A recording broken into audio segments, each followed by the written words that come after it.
Listo. Estimado público, tengan ustedes muy buenas tardes. El INITELUNI le da la bienvenida a esta videoconferencia llamado Aplicaciones en el FPGA PNIQ Z1 del XCC. Esta videoconferencia estará a cargo de la magíster ingeniera Luz Anaque Infantes. A continuación, su hoja de vida. Ingeniera electrónica de la Universidad Nacional de Ingeniería, investigadora especializada de la Dirección de Investigación y Desarrollo Tecnológico del INITELUNI, perteneciente al grupo de radiofrecuencias, microondas y ópticas. Magíster en Sistemas Embebidos para el procesamiento de datos por la Universidad de Polonia, Italia, con aplicaciones en congresos, participación en programas de popularización de la ciencia y tecnología en robótica y Scratch. Experiencia en proyectos de telemetría, recolección de energía, sistemas de alta finalidad, circuitos tolerantes y fallas de diseño de arquitectura de robustas en SRAM, modeladora de fallas transitorias y programación en FPGA. Te recordamos que 10 minutos antes de finalizar, se le procederá a realizar la ronda de preguntas, las cuales pueden dejar en los comentarios. Magíster Ingeniera Luz, a la que ya puede iniciar su presentación. Gracias. Buenas tardes con todos. Mi nombre es Luz Anaque, como ya dijo el señor Simón. Soy ingeniera electrónica de la Universidad Nacional de Ingeniería y el día de hoy vamos a ver un pequeño webinar acerca de las aplicaciones del FPGA SYN 7000 del modelo Z1 PINC en circuitos secuenciales y combinacionales. Entonces, en cuanto al diseño en FPGA, vamos a hablar unas cuantas cosas. Vamos a un resumen, unos alcances, una revisión de conceptos, la introducción electrónica digital, lenguaje de descripción de hardware y por último las aplicaciones en sí del FPGA. Entonces, en el curso, en realidad lo que se busca, este webinar es justo para poder dar un antecedente de lo que será el curso de FPGA. Se van a trabajar nociones de diseño digital y arquitectura de computadoras para poder aplicarlos en programas que están basados en un lenguaje VHDL, que es el lenguaje de descripción de hardware, y su posterior implementación en FPGA. Entonces, el curso contiene programación, síntesis e implementación de programas en tarjetas de desarrollo PINC 7000. En ese caso, justamente se ve que las aplicaciones de los FPGA son bastante amplias, ¿no? Trabajan una gran cantidad de datos de entrada y agregan mucha flexibilidad al procesamiento sin perder las métricas de buen nivel de rendimiento. Entonces, ¿por qué FPGAs? ¿Qué es lo primero que nos podemos preguntar? En realidad, se habla de FPGAs porque en todo el camino de la electrónica digital son los dispositivos que actualmente nos presentan un mejor compromiso, un mejor trade-off entre la flexibilidad en el diseño y las prestaciones del mismo. Entonces, desde la aparición del silicio, desde la aparición del primer transistor fabricado con silicio, mejor dicho, en el año 47 más o menos, en los laboratorios de Bell, han aparecido distintas corrientes para poder disminuir el tamaño de estos dispositivos. Entonces, desde el transistor, como lo conocemos, que reemplazó a los grandes resistores, a los grandes capacitores, a los grandes inductores, se permitió hacer los circuitos que estén un poco más integrados, estén más pequeños entre sí. Este tipo de modelamiento dinámico, modelamiento estático, lo que conocemos como CMOS dinámica, CMOS estática, ha podido permitir que los dispositivos cada vez se hagan más pequeños según la ley de Moore. Moore dijo hace unos más o menos 50 años que el número de transistores dentro de una misma área se duplica. Entonces, Intel mantuvo esa línea de producción.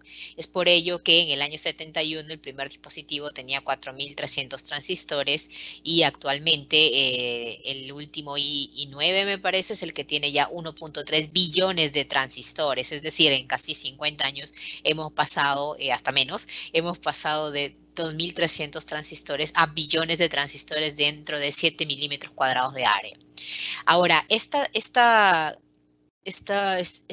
carrera vertiginosa por fabricar todo más pequeño, se ha nutrido con otras líneas. Por ejemplo, los dispositivos para poder ponerse todos juntos han tenido que fabricarse todos juntos, es decir, la fabricación crece al mismo ritmo que crece la tecnología, sí.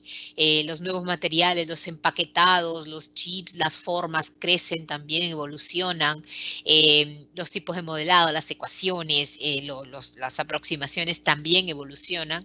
Sí, entonces la mayoría de líneas de investigación en electrónica que evolucionan por la microelectrónica siguen más o menos el mismo camino. Después de los primeros dispositivos integrados que aparecieron más o menos, como dije, por Intel en el año 70, 71, los 4004, 4008, aparecen los primeros microcontroladores, que no es todo se puesto aquí, pero son una fase intermedia antes de los microprocesadores. Los microcontroladores están encargados de hacer una sola tarea. Todos conocemos los pequeños microchips, los mismos Arduino, que de adentro tienen un Atmega, que es el microcontrolador, que se encarga de hacer una tarea de una manera eficiente. Es decir, si queremos contar el número de personas que entran en una habitación, le podemos poner, no es necesario poner toda una computadora, le podemos poner un microcontrolador con un display o una pantalla que diga cuántas personas entran a medida de si podemos poner un ultrasonido o un fotodetector en la puerta. Entonces, para ese tipo de aplicaciones que son, que contemplan prototipos que se tienen que quedar mucho tiempo en un lugar que no estén necesariamente conectados a la energía, los microcontroladores son la mejor opción. El problema de los microcontroladores es que justamente no pueden manejar una gran cantidad de data y a medida que han pasado los años, la data se ha ido multiplicando. Es decir, cada vez tenemos más cantidad de datos. No podemos comparar la cantidad de datos que teníamos hace 50 años con la cantidad de datos que tenemos ahora. Entonces, existen muchas líneas, muchas industrias, mejor dicho, que necesitan una gran cantidad de datos para poder funcionar, como las que están aquí en el recuadro verde. Tenemos la industria médica, que tiene una gran cantidad de sensores biomédicos, por ejemplo, que tienen que tratarse, adquirirse mediante circuitos que tienen mucha precisión. Ustedes saben que los equipos biomédicos son muy costosos, entonces justamente poder emular plataformas electrónicas que tal vez no tengan el mismo nivel de calibración o la misma certificación, pero puedan ayudar al diagnóstico de manera no oficial a los médicos, pueden servir muchísimo. La industria satelital, la industria de comunicaciones, la industria del transporte, la industria militar, la industria aeronáutica, son industrias que utilizan muchísima data y necesitan mucha flexibilidad. Entonces aparecen los microprocesadores como eje central de la microelectrónica en sí, porque tenían concentrados en su arquitectura múltiples tareas. Es decir, los microprocesadores pueden realizar múltiples tareas a la vez, llamadas procesos. Como en nuestra computadora, ¿no? Tenemos muchos procesos dentro y si se cuelga uno le damos control al suprimir y anulamos un proceso. Igual, en este caso los microprocesadores son incomparables para poder realizar múltiples tareas a la vez. El problema es que tienen que utilizar o emplean toda su arquitectura para poder cumplir estas tareas. Ahora, esto no está mal, hasta hace un tiempo eso no estaba mal. El punto es que aparece el FPGA como una alternativa flexible, una alternativa en un punto intermedio entre cuánto el programador puede manejar o puede modificar la estructura que tiene el FPGA dentro y poder trabajar solamente con una parte. Es decir, no tengo que utilizar toda el área del microprocesador, puedo utilizar una pequeña parte dependiendo del programa con el que esté trabajando. Entonces, si nosotros trabajamos con una pequeña parte del hardware, quiere decir que conocemos el hardware, entonces, y aparte lo tenemos que programar. El FPGA ofrece una performance interesante desde el punto de vista de flexibilidad en el diseño y desde el punto de vista de conocimiento del hardware. Entonces, las tendencias de trabajo con FPGA justamente existen porque se utilizan en industrias donde aún la flexibilidad está siendo muy bien ponderada, en dispositivos muy pequeños, como ven acá, en señales cerebrales o en dispositivos, en microfluídica, en muchos dispositivos donde las señales aún están tomando un papel bastante preponderante. Aún no se conoce cómo funcionan al 100% estos, o se están modelando recién estos efectos que están apareciendo porque los dispositivos son cada vez más pequeños. Entonces no podemos comparar la performance de un diodo de hace 50 años con la performance de un diodo fabricado a una tecnología mucho más pequeña ahora. ¿Okay? Entonces, ese tipo de modelamientos y ese tipo de algoritmos que son más flexibles o que ya son más híbridos se programan muy bien en un FPGA. El FPGA también es un paso intermedio porque la finalidad de un dispositivo es ser un ASIC. Un ASIC es un Application Specific Integrated Circuit, entonces es un dispositivo que no ha sido creado antes, que no existió antes. Por ejemplo, todos los microprocesadores de Snapdragon que están en nuestros teléfonos, o en los Samsung, mejor dicho, fueron en algún momento un ASIC, es decir, nunca habían sido creados y se crearon justamente para ese modelo de teléfono o para ese fabricante de teléfono. Entonces, todos los dispositivos en algún momento fueron ASIC y luego que se comercializaron ya tuvieron nombre propio. La mejor manera de prototipar un ASIC antes de mandarlo a fabricar es justamente con un FPGA. Entonces, Perú, que no tiene una industria de fabricación intensiva, obviamente, no ninguna, mejor dicho, ninguna industria de fabricación de dispositivos integrados, trabaja a nivel del FPGA para poder hacer el prototipado de unos potenciales chips que luego puedan fabricarse. Pero todos, absolutamente todos los dispositivos que conocemos hoy, el PIC18F4550, el Atmega 324, el HC8008, cualquier dispositivo que usted conozca, en algún momento fue ASIC. En algún momento alguien lo creó y dijo, este dispositivo hace algo que ninguno otro hace. Entonces, después de varios años que se comercializó, obviamente ya dejó de ser un ASIC porque ya no era nuevo, pero en algún momento lo fue. Entonces, el FPGA ayuda al prototipado de los potenciales ASIC en un futuro. Entonces, las líneas de investigación aquí son bastante amplias. Hablamos de metodología co-design en FPGA porque, como les decía, el FPGA tiene una necesidad de que el programador no solamente conozca VHDL, sino también tengo que conocer la arquitectura que voy a programar. Es decir, tengo que entrar a la caja, tengo que entrar a ver los ALUs, los acumuladores, tengo que entrar a ver el UART, tengo que entrar a ver el ADC, tengo que entrar a ver los puertos, las interfaces, los puertos AXI, etc. La implementación de algoritmos con alta carga computacional es algo que se está probando en FPGA, porque al FPGA no lo vamos a usar para aprender un LED. La idea de usar el FPGA es implementar algoritmos que son muy pesados para otras arquitecturas. Entonces, estamos buscando que el FPGA pueda exigirse para ver hasta dónde llega. Plataformas avanzadas para adquisición de señales, y esto es importante porque el FPGA trabaja a una frecuencia mucho más alta que un PIC, por ejemplo. Entonces, en algunos casos, en algunas señales, es bueno trabajar a una frecuencia más elevada del promedio, ¿no? Estudio de tipos de ruido. El ruido es una gran pesadilla para la electrónica moderna. El ruido normalmente aparece a niveles que antes eran despreciables, no sé, 10 milivoltios, 20 milivoltios, hasta 100 milivoltios, y como el voltaje, la excursión de voltaje, mejor dicho, antes era de 0 a 5 voltios, ahora es de 0 a 1 voltio en algunos de los mejores casos, y esos 100 milivoltios que antes no eran nada, ahora representan algo significativo. La tolerancia a fallas también es importantísima. Los dispositivos, cada vez que están más integrados, tienden más a fallar porque están muy pegados, entonces desarrollan algunos efectos en cascada o desarrollan algunas anomalías o hay alguna incidencia de alguna partícula y pueden hacer fallar a los dispositivos.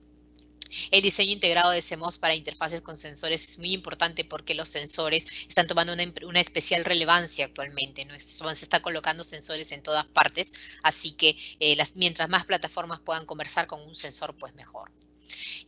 Ayudan a diseñar dispositivos de bajo ruido justamente porque nos ayudan a estudiar el ruido, nos ayudan a modelar el ruido, entonces podemos diseñar dispositivos de bajo ruido. Nuevos materiales en el diseño de circuitos integrados, estudio de dispositivos basados en semiconductores y por último dispositivos semiconductores aplicados en óptica. Entonces prácticamente el FPGA nos abre una puerta en el campo de la investigación más que todo para poder trabajar con una alternativa novedosa, híbrida, flexible, que nos ofrezca algunas características adicionales a las que nos ofrece un dispositivo estándar, ¿no? Como un microprocesador o microcontrolador.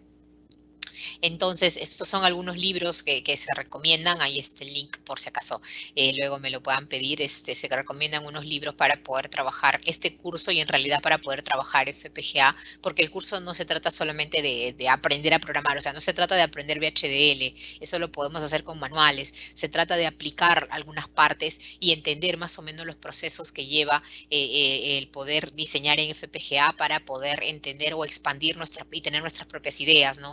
Entonces se ven libros de sistemas embebidos adaptativos, que son justamente cómo encajan con otros tipos de sistemas embebidos entre ellos, ¿no? Se ve el modelado de sistemas de computación, el Modeling Computing Systems, es un gran libro.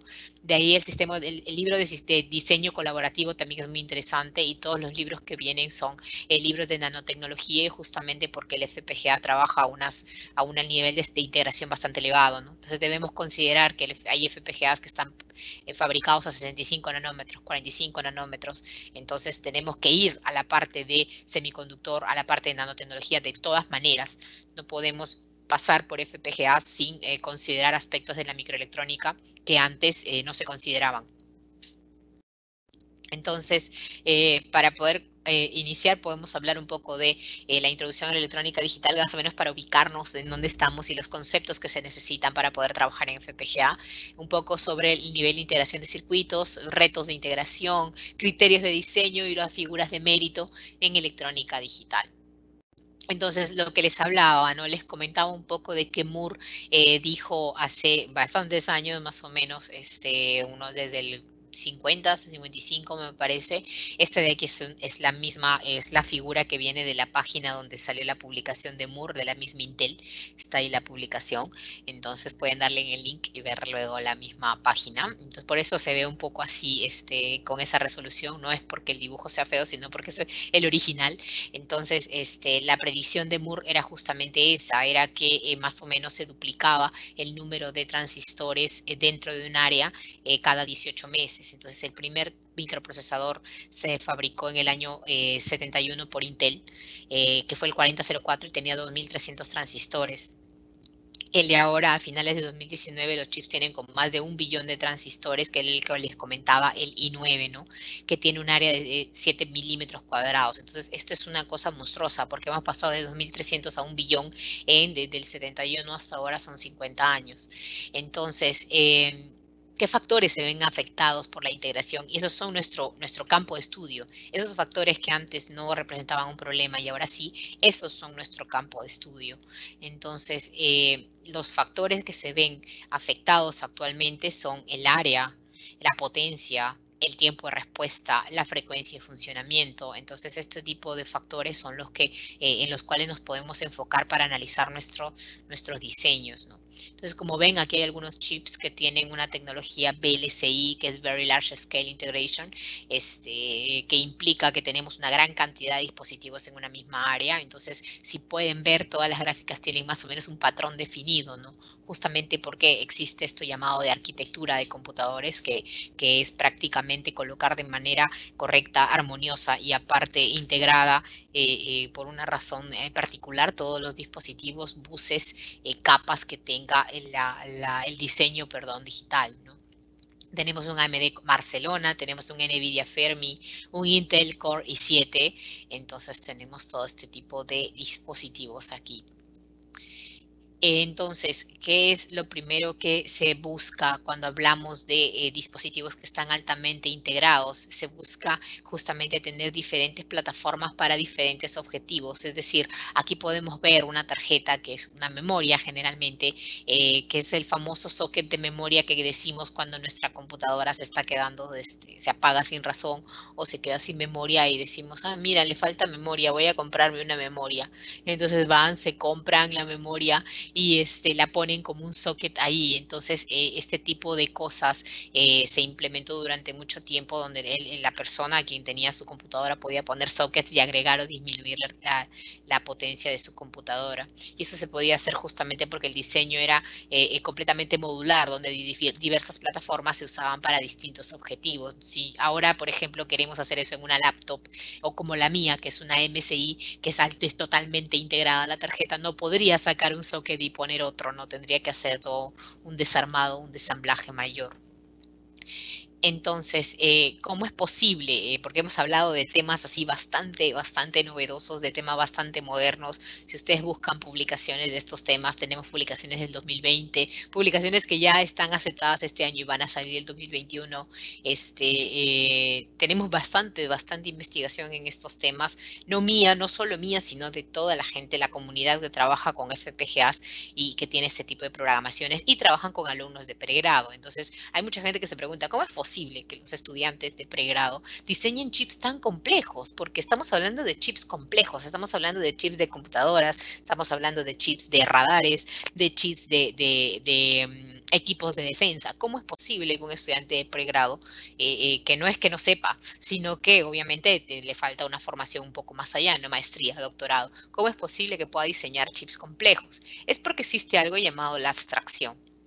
Entonces, en la abstracción, nosotros hablamos de distintas capas en las cuales podemos trabajar de manera localizada y que están tan bien interfaceadas, es decir, tienen una interfaz tan clara entre una y otra, que no va a haber problema con quien trabaje arriba o con quien trabaje abajo. Y eso depende también de la herramienta que utilicemos. En este caso, usaremos Vivado de Xilinx, ¿no? Entonces, existe una capa que es la capa la capa exterior, que es la del problema. Entonces, yo quiero resolver un problema. Ahora, yo quiero saber cuántas personas ingresan a un determinado ambiente. Para saber eso necesito una lista de materiales. Voy a comprarme un sensor, voy a poner un sensor en la cabecera de la puerta. Entonces, cada vez que entre alguien va a sensar que está entrando. Quiero que ese dato me lo envíe a un dispositivo. Quiero que ese dispositivo lo procese y me muestre una pantalla contando la cantidad de personas que van entrando. Es más, quiero que cada vez que entre una persona se prenda una alarma, una luz. Ese es el problema que tiene un cliente. O quiero saber cuál es la temperatura en una casa, quiero saber cuál es la temperatura, no sé, tengo mi camión frigorífero y quiero controlar la temperatura ahí. O quiero, no sé, cualquier cosa que queramos controlar es un problema. Y la mayoría de personas que tienen problemas de esta índole no sabe cómo resolverlos y simplemente nos lo explica como le sale. Entonces, una vez que el usuario tiene su problema bien determinado, por eso dice everyone, porque cualquier persona tiene problemas y cualquier persona quiere comprar una solución para procesarlos. Después de eso, hay un algoritmo, es decir, uno comienza a decir, ya, pongo variable persona y pongo if persona, tanto, hago mi algoritmo, hago mi diagrama de flujo, pongo mi rombo, mi condicional y digo, esto me va a servir para poder hacer un potencial programa. Pero solo el algoritmo nada más es una etapa, porque el algoritmo aún no tiene ningún lenguaje o no tiene ninguna sentencia en particular.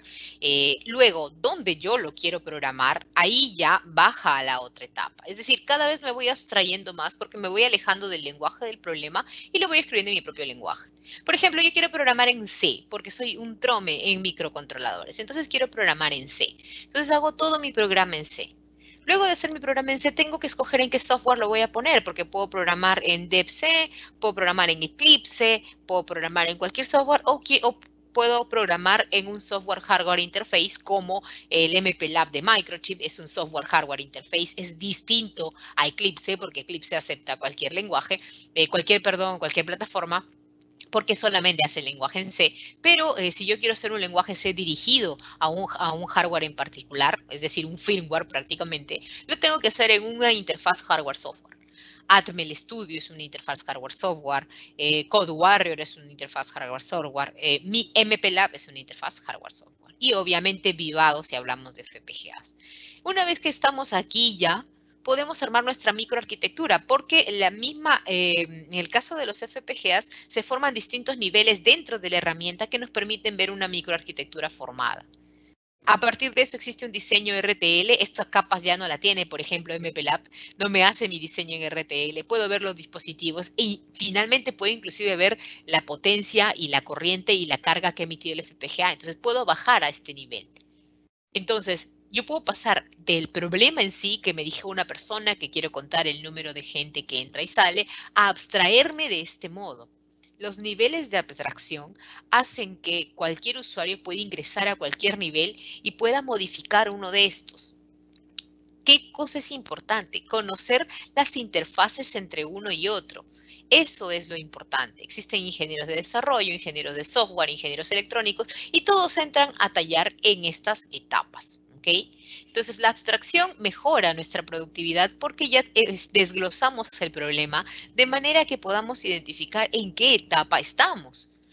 Entonces, a veces mucha gente dice, mi programa funciona lento, mi programa no se ejecuta, consume mucha energía, se apaga, el hardware es muy difícil. Es porque está haciendo todo como una gran bola, está haciendo todo como si fuera una sola cosa cuando en realidad tenemos distintas capas y tenemos que tener cuidado con eso. Entonces, tenemos que ver el FPGA como una parte de un diseño abstracto y hasta dónde vamos a llegar a abarcarlo. Entonces, una vez que hemos desglosado las etapas, podemos justamente considerar en qué etapa trabajar de mejor manera.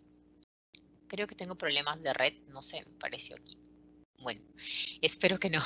Entonces, en ese caso, ¿todo bien? ¿Sí? Todo bien, sí. Ah, ya, porque acá me salió un aviso, disculpen.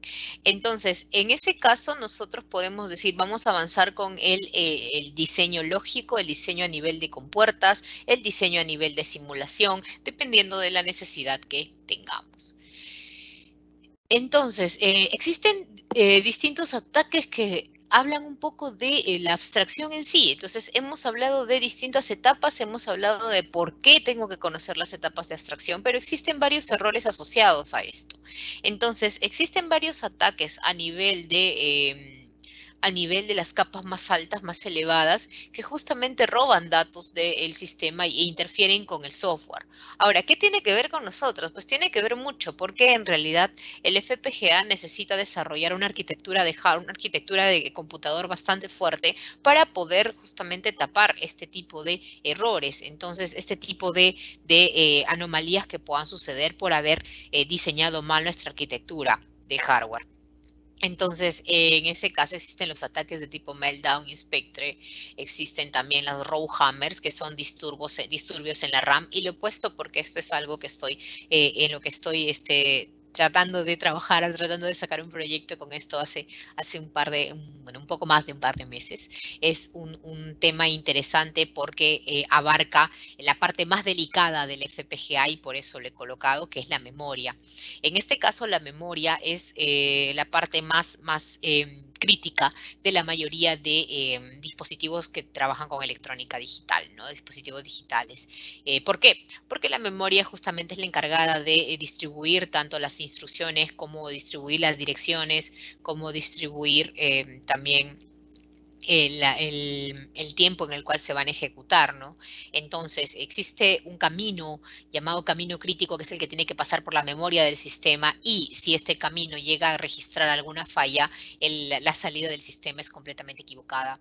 Entonces, algún disturbio o alguna variación en señales en la RAM justamente hace que podamos tener un martillazo, como es el Rowhammer, es el efecto martillo en una fila de la memoria. Entonces, ¿qué es lo que pasa? Acá se ve, si se ve, no está mal escrito, es que justamente el efecto es ese. El efecto es que una línea de palabra, una word line, tiene un cambio tan rápido en su nivel de tensión que puede parecer que está en alto y en bajo al mismo tiempo. Entonces puede parecer que está abierto y cerrado al mismo tiempo y eso repercute en las celdas vecinas, es decir, las celdas amarillas, y genera una especie de interferencia o acoplamiento entre celdas. Entonces eso de ahí es algo que recién se ha registrado ahora. ¿Por qué? Se han registrado porque antes las celdas no estaban tan pegadas, como les decía, ¿no? Antes el dispositivo integrado tenía una cierta cantidad de transistores dentro y no estaba tan apretado como ahora, ¿no? Entonces ahora tenemos a todos los dispositivos pegaditos y justamente existen algunos fenómenos de acoplamiento entre ellos o interferencia entre ellos. Entonces lo que nosotros tratamos de estudiar dentro del FPGA, como les decía, no es solamente programarlo y ya, sino tratamos de ver todos los efectos que pueden ocurrir en una arquitectura que está diseñada y fabricada a una tecnología mucho más pequeña que hace bastantes años, ¿no? Entonces tiene efectos que antes no ocurrían y no representaban un problema para nosotros. Entonces, este tipo de ataques, como el caso del Rowhammer, son ataques al rendimiento de la memoria. La idea es que la memoria rinda lo más posible. Ninguna memoria es 100% confiable. Hay un porcentaje de eficacia siempre, ¿no? En cualquier máquina nosotros sabemos que no son el 100% confiables. En este caso, las memorias, como les decía, son una parte delicada porque por sus procesos de carga y descarga tienden a decaer en funcionamiento después de un tiempo de vida adecuado, ¿no? En el caso de 32 nanómetros, en mi tesis de maestría trabajamos con una SRAM de Intel a 32 nanómetros y se mostraba un decaimiento en el caso de memorización, tiempo de memorización y tiempo de retorno del dato en memoria de por lo menos unos 10, 15 años, ¿no? Entonces se hicieron unas pruebas con unas librerías que emulaban al hecho de que la memoria esté funcionando durante mucho tiempo. Entonces yo le ponía una librería a la simulación de tal manera que tuviera unos parámetros que hacían que la memoria fuera antigua. Como si usted tuviera un USB súper antiguo en su casa y lo pone en su computadora, ese quiere decir que es un USB con un tiempo de vida útil de varios años. Eso obviamente no podemos esperar para sacar la tesis de la maestría, entonces hacemos librerías que modelen algunas fallas y eso. Entonces el ataque al rendimiento de la memoria es crucial porque el FPGA necesita la memoria siempre con la mayor cantidad de eficiencia posible. Entonces, dicho todo lo anterior, para resumir un poco, las figuras de mérito en electrónica digital como son las que puede ver más o menos en pantalla. Hemos hablado de microprocesadores, de FPGAs y de ASICs, porque sería un poco injusto comparar un Arduino con un FPGA, no tienen mucho que ver, son aplicaciones completamente distintas, son performance completamente distintas, arquitecturas distintas, entonces comparamos entre arquitecturas que se puedan más o menos asemejar, ¿no? Entonces, en el caso de los microprocesadores tienen bloques comunes hechos por un fabricante. En el caso del FPGA también tiene bloques comunes, pero son reconfigurables, es decir, puedo apagar algunos y prender otros. Eso significa que es como un Lego, ¿no? Yo puedo poner el Lego en distintas formas posibles. Tengo la misma cantidad de piezas, pero puedo poner un Lego de distintas formas. Mientras que en el ASIC es como si yo mandara a fabricar mi propio Lego. Y yo quiero estas piezas de estos tamaños y de estos colores. Obviamente que los Legos que son más básicos y que tienen menos piezas y que ya son súper conocidos, millones en el mundo, son muy sencillos de armar. Entonces, el desarrollo del programa para los microprocesadores demora muy poco respecto que para un FPGA, que es un Lego un poco más distinto, un poco más especializado, y un ASIC que nunca ha sido abierto por nadie o que es el Lego más nuevo que existe, obviamente me va a demorar en armar. En cuanto a performance, es inversamente proporcional al tiempo. Si me demoro muy poco es porque su performance es bastante limitada. Si me demoro más o menos, tengo una performance media. Y si me demoro mucho es porque su performance es muy buena. ¿Para qué es bueno un microprocesador? Para aplicaciones que tengan sean de uso simple, ¿no? ¿Para qué es bueno un FPGA? Para prototipar, es decir, para poder probar los nuevos dispositivos, y los ASIC, obviamente, para tener una mejor performance en dispositivos nuevos. ¿Cómo se programan? Los microprocesadores se programan con archivos ejecutables. En el caso de los microcontroladores, yendo para el microcontrolador con los .exe, ¿no? Por ejemplo, que se ponen en Proteus y los podemos ver. En el caso del FPGA se programan con bitfile. El bitfile es el bitstream e incluye información no solamente del programa, sino también del hardware donde va a ingresar ese programa. Porque yo prácticamente mapeo, es como si volcara el código dentro de toda la arquitectura disponible en el FPGA. Ahora, si yo he cortado alguna parte del FPGA que no quiero que sea disponible, el programa se vierte, se coloca en todas las partes que son disponibles, por eso es un hardware reconfigurable. Mientras que en los ASIC se colocan máscaras de diseño, es decir, es una cosa ya muy especial, el programa es prácticamente único para ese ASIC y diseña una máscara única para programarlo. Lenguajes, C++, C++, Java, aquí trabajamos con Verilog, VHDL, y aquí también trabajamos con Verilog y VHDL. Las empresas que lo fabrican, Intel, ARM, AMD, FPGA, Xilinx, Altera, Lattice, ahora han habido movimientos en el mercado, Xilinx ha comprado a ARM, me parece, de ahí NVIDIA ha comprado a no sé quién, se han estado ahí peleando un poco, mientras que los ASIC son fabricados por Global Foundries, que son las empresas encargadas de fabricar nuevos dispositivos. Entonces, la latencia y el retardo de propagación es un concepto ligado a la rapidez de la ejecución de los programas. También existe lo del costo por área que hablamos y también el consumo en términos de potencia. La latencia se da justamente porque tengo millones de transistores dentro, es decir, se va a demorar el dispositivo en tener una respuesta porque tiene que recibir millones de señales. Y en cuanto al costo por área, si tengo millones de transistores dentro, es obvio que va a costar mucho fabricar áreas gigantes de tarjetas. Es por eso que las tarjetas cada vez ahora son más pequeñas.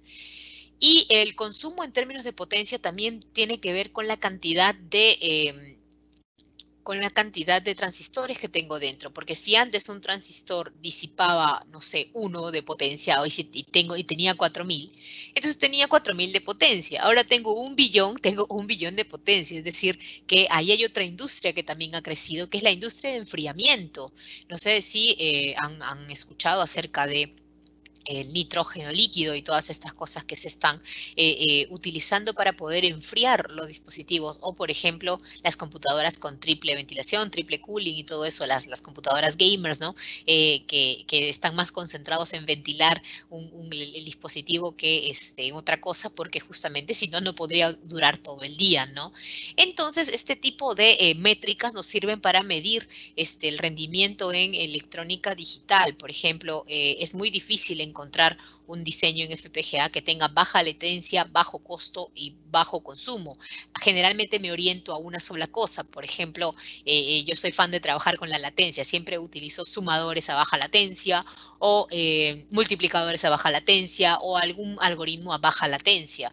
Sacrifico un poco el área o sacrifico un poco la potencia. Entonces hay diseños que giran en torno al consumo de potencia porque de repente está ubicado en lugares donde la potencia, el consumo de potencia es un factor limitante y no les importa mucho que demore un poco más, es decir, que hay una latencia más alta o que el consumo de área sea más alto.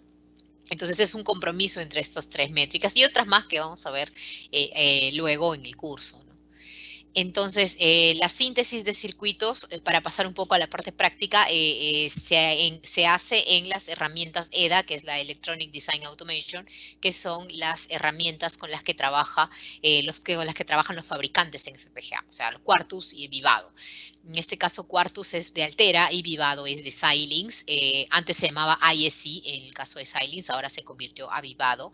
Y no son un software nada más para simular, sino que incluyen distintas fases como la simulación, la depuración, la síntesis, la implementación y la programación en el chip. Es decir, hacen todo prácticamente y son herramientas muy completas para trabajar. Entonces, cada fabricante diseña una herramienta EDA compatible con sus plataformas de desarrollo. Es decir, yo no puedo trabajar mis tarjetas Xilinx con Quartus y no puedo trabajar con mis tarjetas Altera con Vivado. Entonces, en el caso de los fabricantes de FPGA, estos son las dos herramientas que se manejan más o menos, ¿no? La que se da en el curso es Vivado porque yo trabajo con tarjetas Xilinx, ¿no? Entonces, lo que se va a realizar son síntesis de circuitos combinacionales y esto es lo que se enseña en sistemas digitales. Dice Sistemas Digitales 1. Los circuitos combinacionales son los circuitos digitales más sencillos que existen. Son los que trabajan con el álgebra de Boole y no tienen absolutamente nada de memoria. Es decir, la salida depende solamente del estado, de las entradas, perdón. Entonces, en el caso de los circuitos combinacionales, son nuestro primer paso para trabajar, justamente porque las tablas de búsqueda, que son la unidad mínima de funcionamiento del FPGA, contiene este tipo de circuitos. Así que, como tienen una naturaleza puramente causal, es sencillo simularlos. Vamos a ver algunas herramientas de código. En este caso, este es VHDL. Esta es una compuerta XOR. Y ya saben que la XOR es una disyunción fuerte, es decir, que tiene como salida 1 cuando las entradas son distintas. Entonces, en ese caso, lo que armamos es una estructura en lenguaje de descripción de hardware, donde colocamos una entidad y la llamamos XOR gate, y la entidad solamente se encarga de describir las entradas y las salidas, A y B como entradas, X como salida, y recién en la arquitectura ponemos acá la expresión booleana con la que vamos a trabajar. Entonces, con este código, con este pequeño código, estamos describiendo esta pequeña compuerta. Y también existe la XNOR y también existe la AND, la OR, la NOT y todas las compuertas lógicas combinacionales.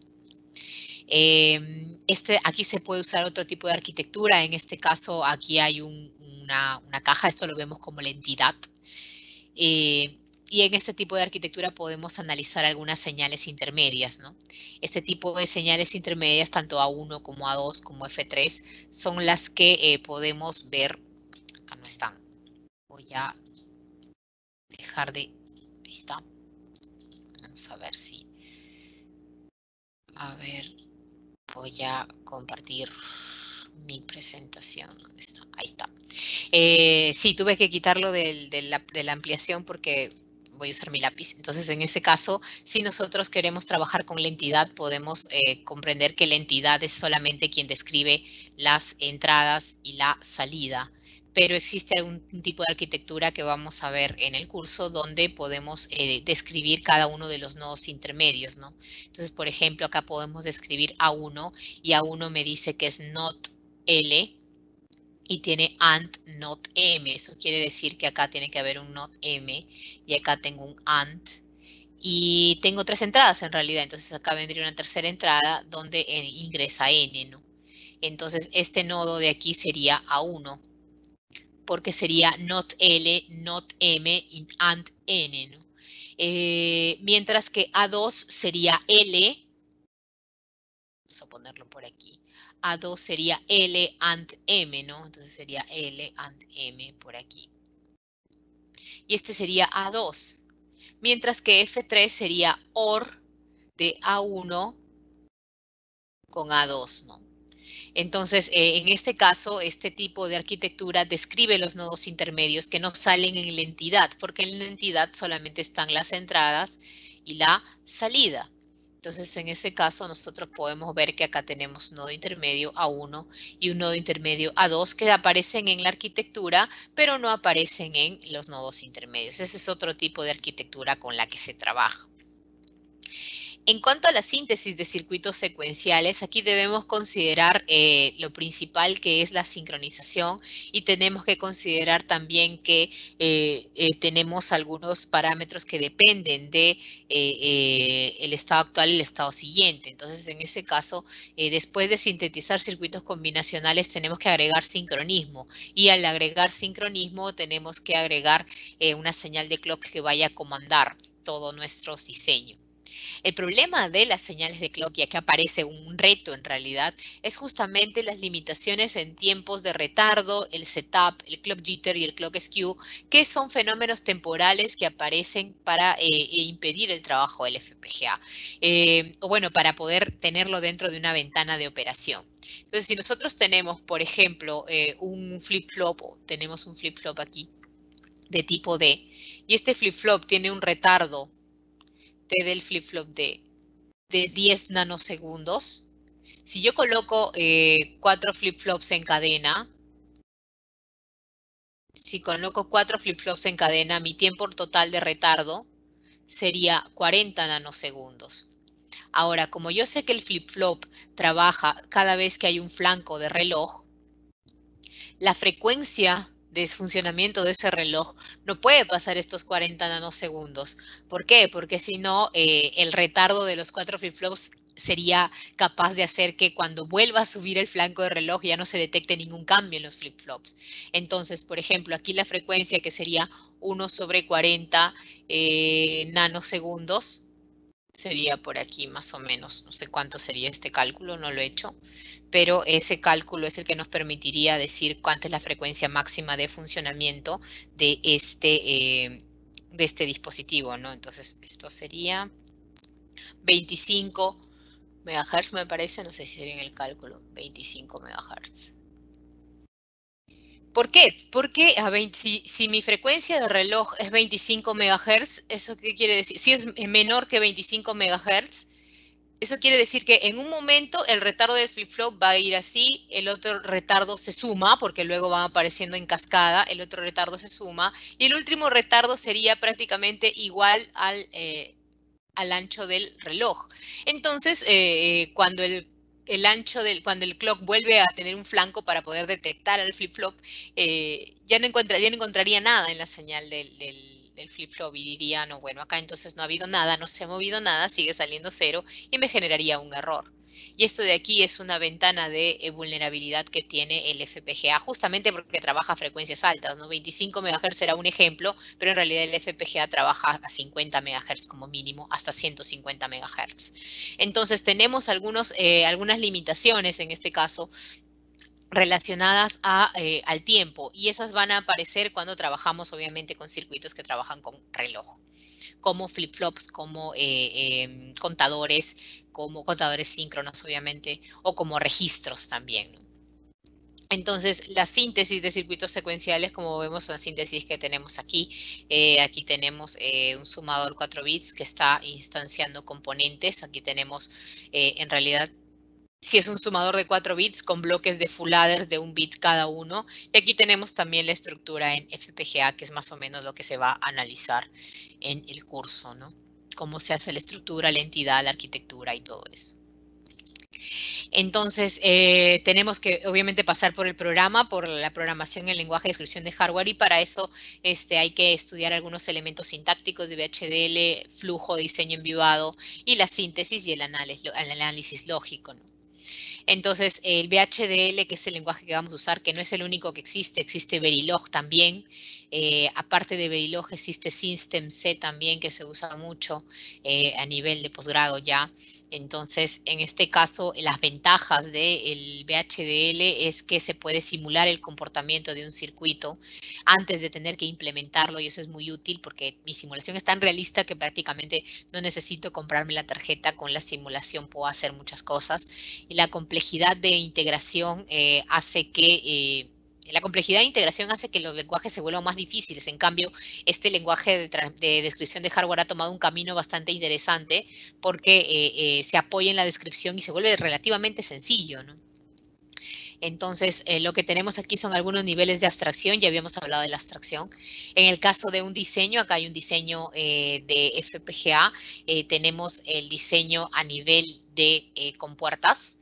Y el diseño a nivel de compuertas tiene acá unos buffers, tiene unos muxes. Este es un diseño X que he tomado como ejemplo. Aquí está el nivel algorítmico, cuando lo escribimos como código, así como está aquí. Esto de aquí es la abstracción a nivel algorítmico. Luego del nivel algorítmico tenemos el nivel de compuertas y tenemos el nivel de RTL, que es el nivel de lógica de registro. Como ven, aquí tenemos las lookup tables del FPGA. Es decir, para pasar a lookup table, primero tengo que escribir mi código, y luego de escribir mi código voy a ver mi circuito en modo de compuertas, y luego de verlo en modo de compuertas lo voy a ver recién en términos de la arquitectura del FPGA. Ahora, ¿todos los FPGA tienen la misma arquitectura? Claro que no. Cuando nosotros iniciamos el proyecto tenemos que seleccionar con qué FPGA estamos trabajando para que esta lookup table sea la del FPGA con la que trabajamos, que va a ser distinta respecto a otras. Entonces, si ven, esta arquitectura es distinta que esta, justamente porque eso es a nivel de compuertas, mientras que esto es a nivel de la lógica de registros de ese FPGA que quiero programar. Entonces, algunos elementos sintácticos del VHDL son librerías que están normadas por IEEE. La mayoría incluyen las librerías Unsigned, las librerías Arithmetic, incluye la librería 1164, incluyen las librerías de punto fijo y de punto flotante, que también son un gran reto para programación en FPGA. En este caso, nosotros vamos a trabajar a punto fijo. Punto flotante ya es un poquín más complicado, sería FPGA 2.0. Sería el curso 2.0, mejor dicho. Vamos a trabajar con aritmética de punto fijo. Las entidades, los tipos de señales y las arquitecturas, y tenemos un manual en el cual vamos a revisar, porque el manual está mucho más completo que colocarlo todo en las diapositivas, ¿no? Se va a trabajar un poco no solamente el lenguaje, sino también el test bench, las constraints para poder trabajar y poder pasar el diseño a la tarjeta, y también se va a trabajar etapa por etapa, ¿no? La implementación, la síntesis, la ocupación en área y todo lo demás. Entonces, eso era un poco lo que quería comentar el día de hoy acerca del alcance que va a tener el curso. Va a ser un curso en realidad teórico-práctico. Tenemos que abarcar algunos conceptos donde la electrónica digital quede clara para poder entrar y saber por qué estoy trabajando con el FPGA. No se trata solamente de entrenar en FPGA, sino de orientarlo mucho a la investigación, porque como ustedes sabrán, yo soy investigadora. Entonces, todo lo que tratamos de enseñar es justamente para orientarlo a temas que puedan tener una expansión después, ¿no? Entonces, no se trata solo, como les digo, de entrenar, sino también de poder tener una proyección acerca del diseño del FPGA y cómo cómo podríamos trabajar en él en un futuro, ¿no? Tenemos muchos proyectos en FPGA, entonces es un poco la idea, ¿no? Considerar aprender FPGA con un propósito, ¿no? Entonces, ese era un poco lo que quería comentar. No sé si hay alguna pregunta al respecto. Muy bien. Agradecemos a la magíster Luz Daque por su brillante exposición. Muchas gracias. A partir de estos momentos empieza la ronda de preguntas, pero antes le recordamos el curso relacionado a esta videoconferencia, es el curso libre, Desarrollo de aplicaciones de metodologías de diseño de hardware y software en FPGA. Inicio 16 de noviembre, horarios lunes, miércoles y viernes de 7 a 10 de la noche. Clases en línea, consultas a rchamorro@initel-uni.edu.p y a informes@initel-uni.edu.p. Bien, la primera pregunta, bueno, me hace que es, ¿algún conocimiento previo para llevar el curso y cuánto durará este curso? Sí, conocimientos previos, electrónica digital, un poco tenemos que conocer microcontroladores, microprocesadores, circuitos digitales, álgebra de Boole, XOR, XNOR, latch, flip-flops, digitales 1 y 2 prácticamente, que son los cursos, creo que se llaman, arquitectura de computadoras, sí, los cursos de pregrado donde enseñan digitales, circuitos digitales, sistemas digitales, más o menos, sí. La duración creo que son 36 horas, 40 horas, no me acuerdo muy bien, creo que sí, son 6 sesiones de teoría, 3 sesiones de laboratorio. En realidad las sesiones de teoría se hacen prácticamente en vivado, es decir, abrimos siempre la herramienta, no es que hagamos solamente teoría y en el laboratorio solo laboratorio. Se abre la herramienta justamente para poder explicar algunos conceptos, entonces no es 100% teoría ni 100% laboratorio, ¿no? Bueno, ahí una segunda pregunta me está comentando, para programar un FPGA, ¿qué sistema operativo es más eficiente? ¿El Linux, el Windows, bueno, etcétera? Ya, esa es una buena pregunta que me he olvidado de comentar. Gracias más bien por la pregunta. Eso va a depender de las prestaciones de la tarjeta. Normalmente las tarjetas vienen con una imagen para poder levantar el kernel en Linux. La mayoría de tarjetas viene con su imagen. Y sobre todo la última, la Pink, es prácticamente súper adaptada para trabajar en Linux. Yo las trabajo en Windows porque es más común para poder explicar todas las partes, ¿no? Abrir las diapos y todo eso. Entonces, es más común para mí trabajarlo en Windows, pero sí se pueden trabajar en Linux. Entonces, dependiendo de la aplicación que se tenga, ¿no? Hay aplicaciones que sí, son más sencillas de trabajar en Windows y hay aplicaciones que son más sencillas de trabajar en Linux, ¿no? Pero las tarjetas tienen su SD que tiene la imagen para trabajar con Linux, ¿no? Acá hay una pregunta. Dice, el FPGA puede ser similar a un ASIC? Claro, el FPGA, es decir, si nosotros tenemos la idea de diseño de un ASIC, este ASIC se tiene que probar en alguna parte porque es un dispositivo que no se ha hecho nunca. ¿Y en dónde se prueba? Se prueba en un FPGA. Es decir, el FPGA sirve para prototipar ASICs. Es el paso previo de un ASIC. Es como la simulación en hardware del ASIC.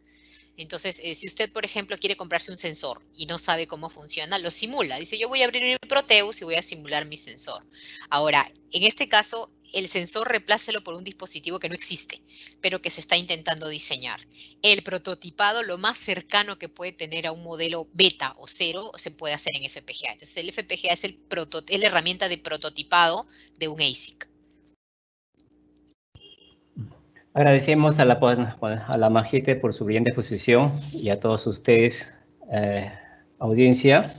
Y recordamos que el curso relacionado a esta videoconferencia se llama Desarrollo de aplicaciones con metodología de desarrollo de hardware y software. Inicio 16 de noviembre, horario lunes y miércoles y viernes de 7 a 10 de la noche. Informes informes@initel-unde.edu.p. Muchas gracias, ingeniera, por su ponencia. Gracias. ¿Alguna apreciación de su parte? No, que creo que el horario era en la mañana. No sé, voy a conversar un poco con el ingeniero Ya, Rudy. está Ok, bien. ahí coordinamos el horario, porque me pareció que sí. Gracias, ingeniera. Ya, muchas Gracias, gracias, hasta luego. ingeniera, por su ponencia. Ya, chao, chao. Gracias a todos ustedes, estimado público. Que Gracias, tengan hasta muy luego. buenas tardes. Buenas tardes.